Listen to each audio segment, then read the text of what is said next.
नमस्कार दोस्तों, बहुत बहुत स्वागत है आपका मेरे चैनल मॉम एंड मिक्की में।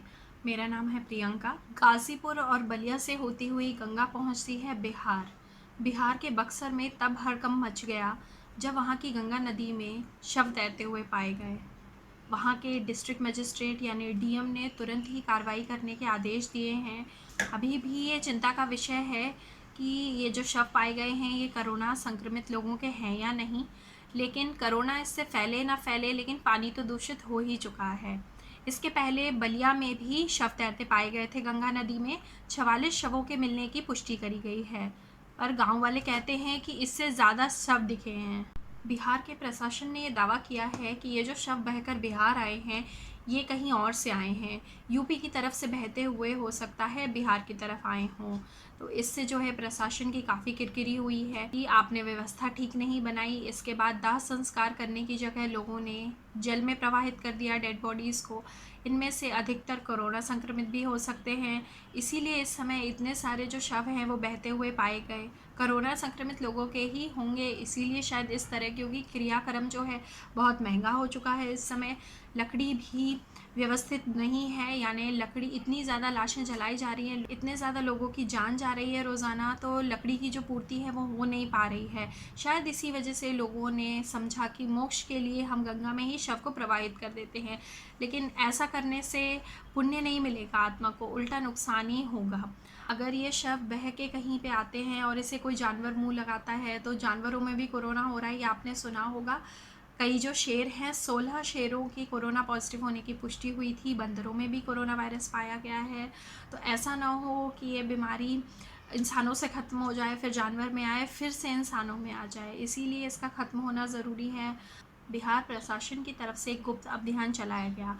रात के अंधेरे में बिहार पुलिस पहुंची गाज़ीपुर। वहां पर उन्होंने एक मल्लाह को पकड़ा। बिहार पुलिस ने एक वीडियो भी जारी किया है, इसको आप एक सबूत ही मान सकते हैं। तो उस मल्लाह ने कबूल किया है कि पुलिस ने ही उसे कहा था इन लाशों को पानी में छोड़ देने के लिए। इसकी बहुत सारी वजह हो सकती है, या तो उतनी ज़्यादा लकड़ी अवेलेबल नहीं थी कि सबका दाह संस्कार हो सके, और इतनी ज़्यादा मौतें रोज़ाना हो रही हैं कि ज़मीन में दफनाना भी पॉसिबल नहीं था, शायद इसीलिए ऐसा कदम उठाया गया। लेकिन इससे, इन सब से जो है प्रशासन, यूपी का प्रशासन घेरे में आता है। आखिर ये सब उनकी नाक के नीचे हो रहा था, लेकिन कोई कुछ नहीं कर पाया। कि कोरोना व्यक्ति जो संक्रमित था, जिसकी मौत हुई है, उसके आसपास साफ सफाई का ध्यान रखा जाए, पीपीई किट का उपयोग करा जाए जो कि वाटरप्रूफ है, मास्क, चश्मे और ग्लव्स का इस्तेमाल ज़रूरी है, शव को डिसइंफेक्टेंट बैग में रखा जाए और परिवार द्वारा दी गई सफ़ेद चादर में ही लपेटा जाए। और हॉस्पिटल का जो भी स्टाफ शव के कांटेक्ट में आता है उन्हें भी ये ट्रेनिंग दी गई थी कि कैसे इस संक्रमण से आपको अपना बचाव करना है। निश्चित ही शवों से कोरोना फैलने का खतरा है। अगर ऐसा नहीं होता तो इतनी सावधानी से शव को पैक ना किया जाता। स्टाफ और फैमिली के जो सदस्य हैं वो पीपीई किट पहनकर दाह संस्कार नहीं करते या उनको दफनाते नहीं। इतनी सावधानियां इसीलिए रखी जा रही हैं क्योंकि शव से भी कोरोना फैल सकता है। भले ही ये शोध का विषय हो, लेकिन सावधानी रखना हमारा काम है। ये वायरस मेड इन चाइना है। आपने सुना ही होगा, चाइना का सामान चले तो दूर तक, ना चले तो शाम तक। तो ये वायरस है, काफ़ी लंबा चलेगा, हमें अपना ध्यान खुद ही रखना है। तो इस तरह की हरकतें जो हो रही हैं, भले ये प्रशासन की तरफ से हो, पुलिस की तरफ से हो, या फिर स्थानीय नागरिकों की तरफ से हो, गांव वालों की तरफ से हो, ऐसा करना बहुत ही दंडनीय अपराध है। आप मृत व्यक्ति के शरीर को तो तकलीफ़ दे ही रहे हैं, साथ में उसकी आत्मा को भी आप पीड़ित कर रहे हैं, क्योंकि आत्मा गंगा में बहाने से मोक्ष प्राप्त नहीं करती है, अच्छे कर्म ही साथ जाते हैं। आप पानी को तो दूषित कर ही रहे हैं, साथ ही आप आने वाले खतरे को भी बढ़ावा दे रहे हैं। खतरा एक्चुअली में शव से नहीं है, शव से निकलने वाले फ्लूइड से है। जब शव काफ़ी दिनों तक रखा रहता है तो उससे फ्लूइड डिस्चार्ज होने लगता है। यदि यह फ्लूइड किसी और के संपर्क में आता है तब कोरोना फैलेगा। शव को 2 लेयर में पैक करा जाता है, हाइपोक्लोराइड सोल्यूशन से वॉश किया जाता है। साफ़ सफाई का इसीलिए बेहद ध्यान रखा जाता है क्योंकि फ्लूइड ना निकले और फ्लूइड किसी भी चीज़ के या व्यक्ति के संपर्क में ना आए। इसीलिए कोरोना संक्रमित व्यक्ति की अगर मौत होती है, इसी वजह से अंतिम संस्कार जल्द से जल्द किया जाता है। गंगा नदी के पानी से बहुत सारी चीज़ें जुड़ी हुई हैं। खेती, किसानी, लोग इसे रोज़मर्रा की ज़रूरत के लिए भी इस्तेमाल करते हैं। इस वजह से गांव वालों को संक्रमण का खतरा भी सताने लगा है कि ये पानी हम इस्तेमाल करेंगे तो कहीं हमें भी ये संक्रमण ना हो जाए। ना तो ये शव दुर्घटना में डूबे हुए लोगों के हैं, ना तो इन लोगों ने आत्महत्या की है। एक साथ इतने सारे लोगों की लाशें बहती हुई नदी में पाई जाएं, 44 लाशें, 46, it's a big number. What can one say when the blame game have started.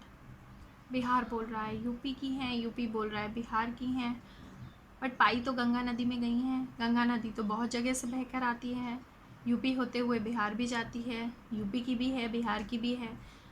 तो ऐसे में ये दोनों की जिम्मेदारी नहीं बनती है कि शवों का दाह संस्कार अच्छे तरीके से किया जाए, तो उन्हें रिवाजों के अनुसार प्रॉपर तरीके से प्रोटोकॉल्स और गाइडलाइंस फॉलो करते हुए दफनाया जाए। इस तरह से तो प्रशासन अपनी ही मुसीबत को बढ़ावा दे रहा है, क्योंकि जितना ज़्यादा संक्रमण फैलेगा प्रशासन और सरकार उतनी ज़्यादा घेरे पे आती जाएगी। जो ऑक्सीजन प्लांट इतने सालों से बन जाने चाहिए थे वो अब जाके तुरंत इकट्ठा एक दिन में खड़े नहीं हो सकते।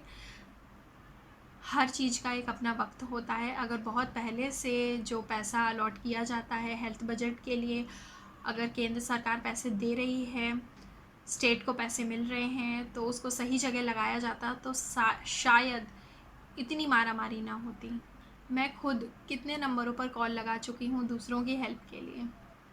एक दिन तो ऐसा था जब मैंने किसी और की हेल्प करने के लिए इधर से नंबर जुगाड़े, उधर से नंबर जुगाड़े, अरे किससे नहीं पूछा, लेकिन 47 नंबर डायल करने के बाद भी एक भी नंबर कनेक्ट नहीं हुआ। तो इसी तरह के हालात हैं, आपको अपना ध्यान खुद रखना है। मोदी जी आपको नहीं बता सकते कि आपको बाहर नहीं निकलना है। एक एक घर में जाना प्रैक्टिकली पॉसिबल नहीं है।